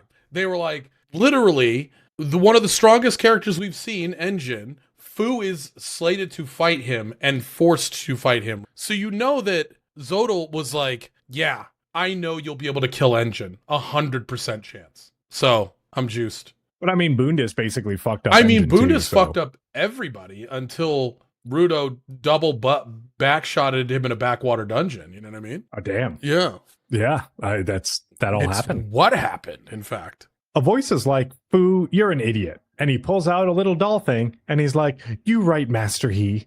I'll get Engine to order me around. Hey, where did those kids go? But he sees Rudo going feral for some sugar, and the other kids are holding him back. And Remlin is going crazy, and Rudo is going crazy, and Fu is like, holy shit, the cleaners are scary. Master He is like, damn it, man, don't be scared of them. They aren't any worse than the Raiders. And Fu is like, yeah, you right. I'll just pretend they're like Jabber. But then an old dude walks up to the kids and is like, hey, kids, I hear you like candy. You want to come up to my van? And Master He is like, that's a fucking kidnapper, dude. Rudo is like, dude, you say candy? And he's like, yup, right this way. And he follows, but he's like, wait a minute. You don't smell like candy. And then he power kicks him in the balls. And then Rudo Cyclop Octic blasts into the sky and splits the heavens. And Remlin is like, good job, Rudo. That dude was definitely a kidnapper. Your imagination is so perfect for the exact description of what happened. Thank you, Greg. It wasn't imagination. Yeah, That's no, actually what happened. He did Cyclops Optic Blast, and yeah, he opened a portal to the physical punch dimension, and then he was like, yeah! The sky was parted, and it was beautiful for a moment. That's what happens when Rudo doesn't get his sugar. Kicked him right in the testes. The kids make it to Canvas Town, and Remlin is like, holy shit, it was 16 kilometers from Whole Town to Canvas Town. How can you fucks walk that long and not be tired? The mayor walks out and is like, man, Gob walked everywhere. And Remlin is like, yeah, but you took a car, fucker. I hate you. Rudo is like, hey, where's this mural? And the mayor is like, man, no rush. And it's getting dark. Rooms and meals on me. And Gita is like, let's go. Just don't give Rudo sweets. He turns crazy. Remlin stops Rudo and is like, hey, what do you think a mural is? And he's like, a drawing on a wall? And she's like, yup. And the lights of the Canvas Town tunnel turn on. And the mural is on the ceiling. Engine and Bro walk up and Remlin is like, fuckers, did you take a car too? And they're like, well, we're watching over you kids. And then Fu is hiding on a hill outside Canvas Town. They lay down, and Remlin talks about the history of the drawings, but then Engine and Rudo see the symbol for the Watchmen series, and are like, what the fuck is that doing here? Cuts back to Kyoka and Corvus talking, and Kyoka says they need to know more about the sphere, and they'll take Rudo's DNA and shit for the sake of the ground, and they want to be the generation that fills in the blanks between the ground and the sphere. Corvus is like, well, I can't hand him over. He's a cleaner working for us, and he hasn't done any crimes on the ground, and putting pressure on innocents because of their race, well, I'd like to know if that's what the first generation of Hellguards taught you. Cuts back to Remlin, and Remlin is like, oh, Rudo, why do you have that mark? Are you a fan of the old Undertaker? And he's like, what? And Remlin says those marks are the logos of the friends of the original spellcaster Macaca Ecole. Do you want to correct my pronunciation? You're right there. Macaca Ecole. They don't know the names of all of the people, but for the Watchmen series, it was the Undertaker Canis Surbrek. And Rudo was like, damn, my name is Rudo Surbrek.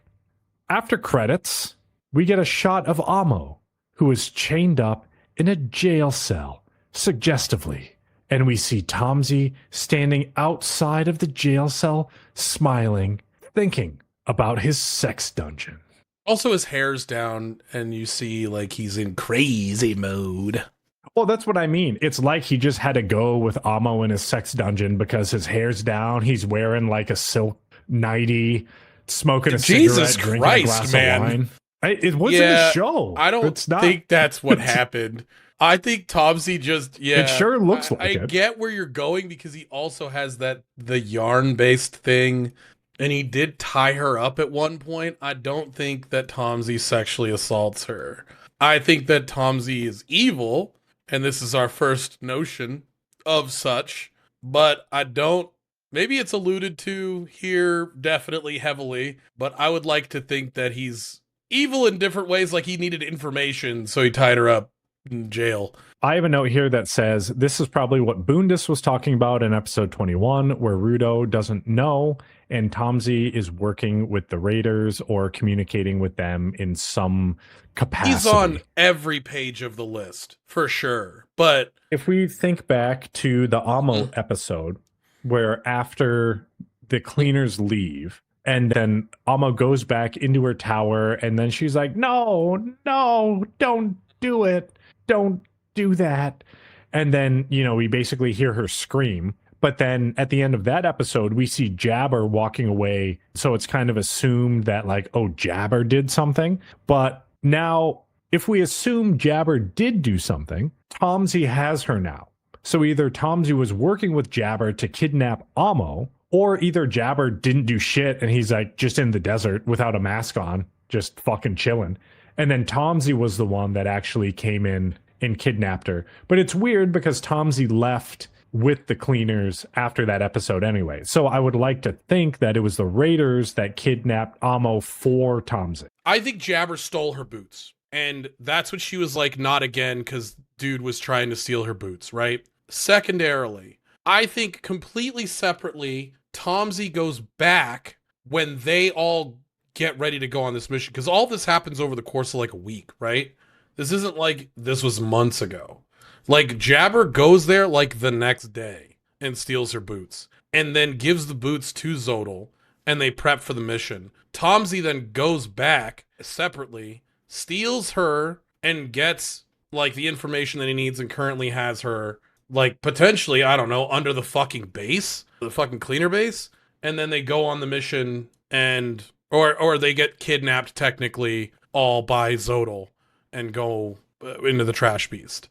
I mean, that's a pretty fortified jail because we can see in that screenshot that there's two other jail cells there, assuming that's or not hallways, like a door out. Seeing Tomsy in this light, I wouldn't put anything past him at this point that if you think he was trying to get information out of Amo, I would think he would employ any method necessary to get several information times out of we've Amo. seen Tomsy in the show. Every time he basically had a mask on, alluding that he's not truthful anymore. So I don't know. I guess I took just the one screenshot. Sorry, I know we're going fast through these, friends, but oh, here. Yeah, this is like them talking about the cavalry being on their way. I don't like it doesn't look like Tomsy's scared, obviously, but he shouldn't be. I don't know that Delman knows what's going on either, because like it's just alluded to that Tomsy's I don't think so. I mean, Delman seems like he's just like a normal ass dude, like just trying to get by. And it seems like, yeah, Tomsy, I don't know what his motivations are. I don't understand, but we just get this shot of him at the very end where he's like, yeah, I'm a creep. And he was there for the whole Amo story as she was talking about what happened to her. Rudo wasn't there for all of it.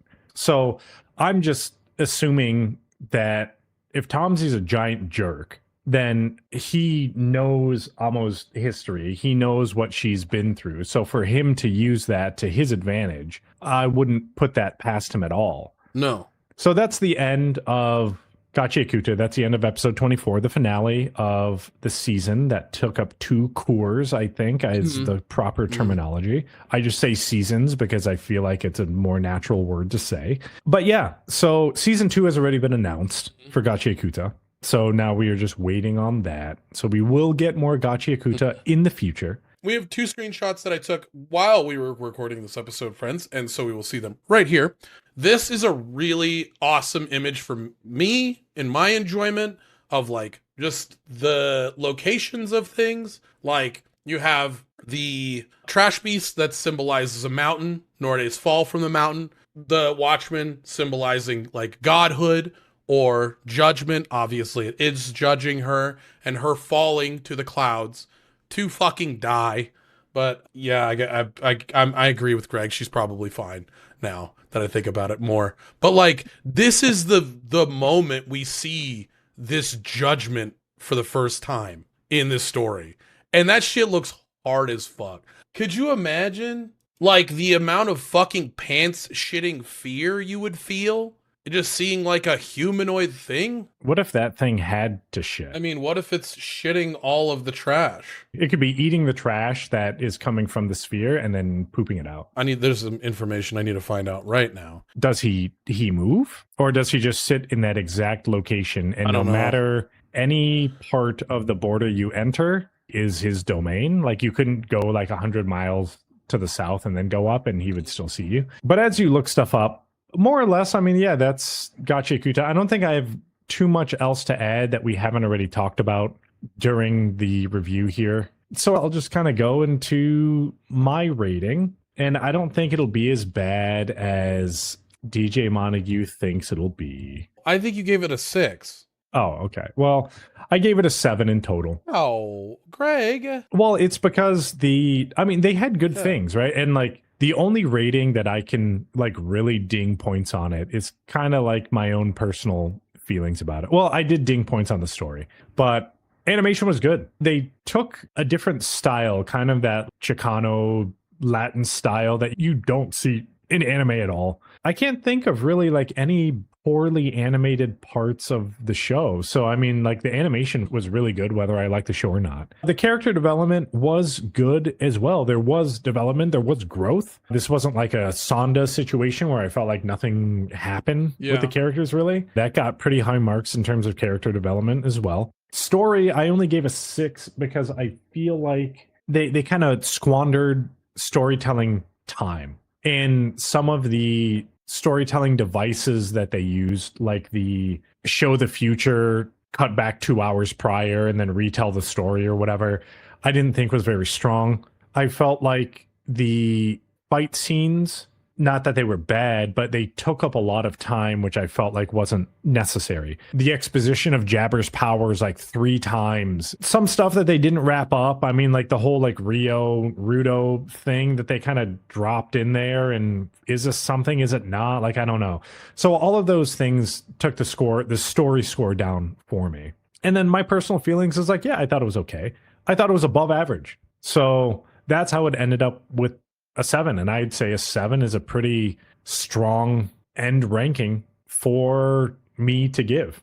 This is gonna be a wild sentence. I gave it a 7, but I don't know. Like, I feel like a 7 from. Oh, here's the picture of the Watchman unfurling its face. You can't really see it, but you see the icons, and then you see its shoulders in her eyes. Animation wise, it's not like it blew me the fuck away. There wasn't really anything that happened that was spectacular. The CG was like whatever. It was there. There are moments where certain really cool stuff happened. Like, I like, Deer and Bro. I think they're great.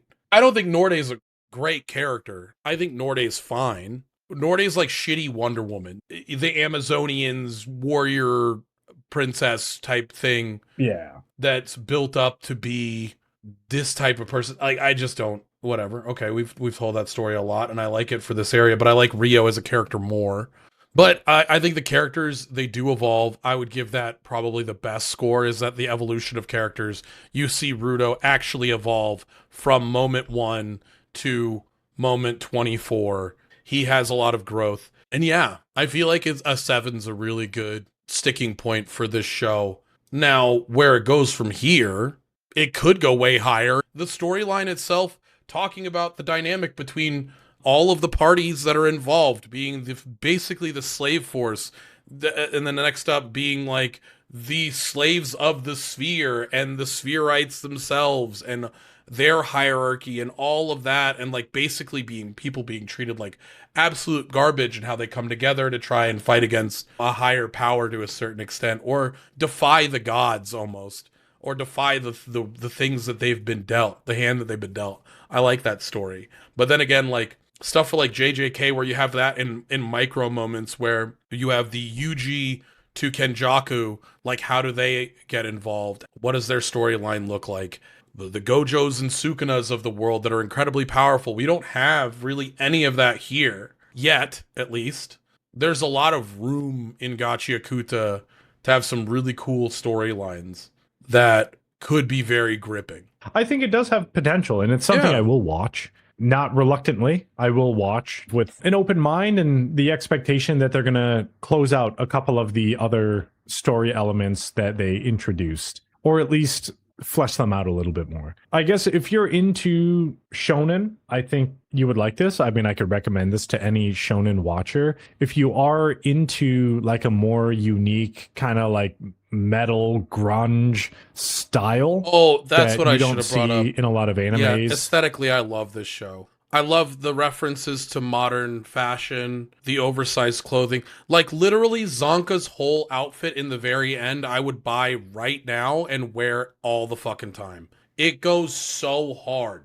IT aesthetics, that's you. And That's you yeah, right there. yeah. But yeah, it's just, yeah, I mean, I think it's unique. Like, I don't think the animation like blew me away, but it definitely got extra points for me because I don't see that. Like, a lot of it is very clean, like adventurers, demon lord fighting, isekai shit. The High fact fantasy. that they took it in a different direction. The Japanese infusion of high fantasy, where you see like the Grand Blue Fantasy style extravagant armor, but also like extravagant swordware.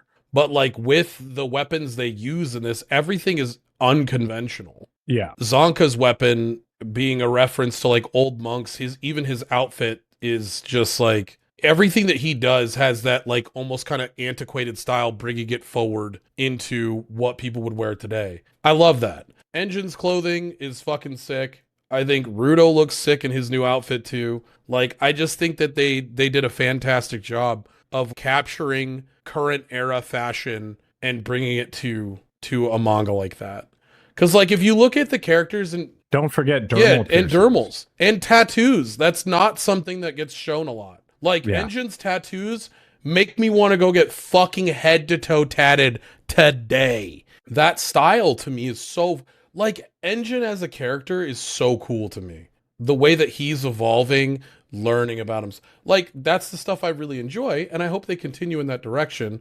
But I also hope that we get more emotionally provoking stories than just like this person's history was really sad. So that is it for this episode of Gachiakuta 19 through 24, the finale of season 1. Thank you, everyone, for joining us, listening, viewing us.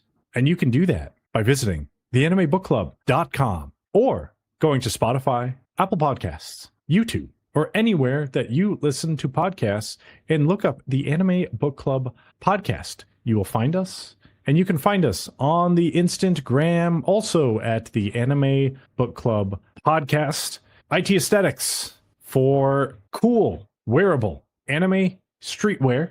And don't forget to use promo code TABSY10 at checkout for 10% off of your order, or TABSY5 for a stacking $5 off coupon that can be bundled with any other specials that they have running on their website. Also, visit gamersubs.gg and use promo code DJ Montague at checkout for your caffeinated, uncaffeinated, melatonin-laced beverages, or for computer swag like mouse pads, or for apparel like t-shirts, or for drinkware like Yes. cups, Damn. or for Jesus food Christ, Greg. like Holy noodles. shit.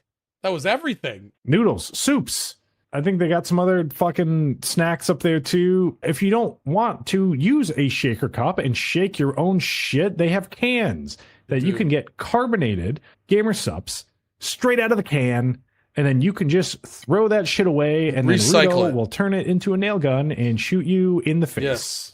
This moral of the story, we see in this show a lot of people that are almost pulling themselves up by their bootstraps, which is crazy. But also we see a lot of, there's so much support and so much community. Do your best to be community oriented. We are human beings. Inherently, we are social creatures, whether or not we expel social energy or obtain social energy, and that powers us whatever we go through. But don't alienate your community.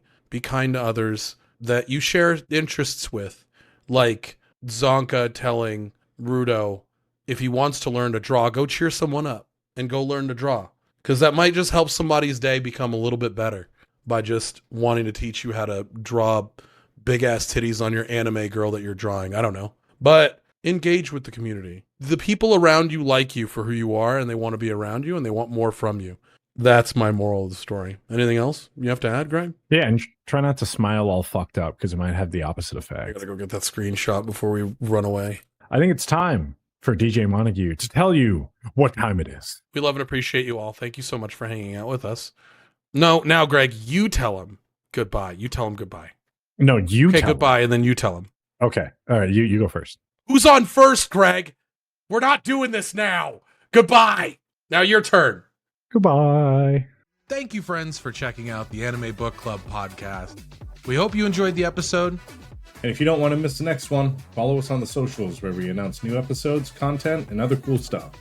You can also check out our anime list with our rankings and follow along with what we're currently watching and what we have watched in the past. All the links are in the description. See you in the next one. Bye!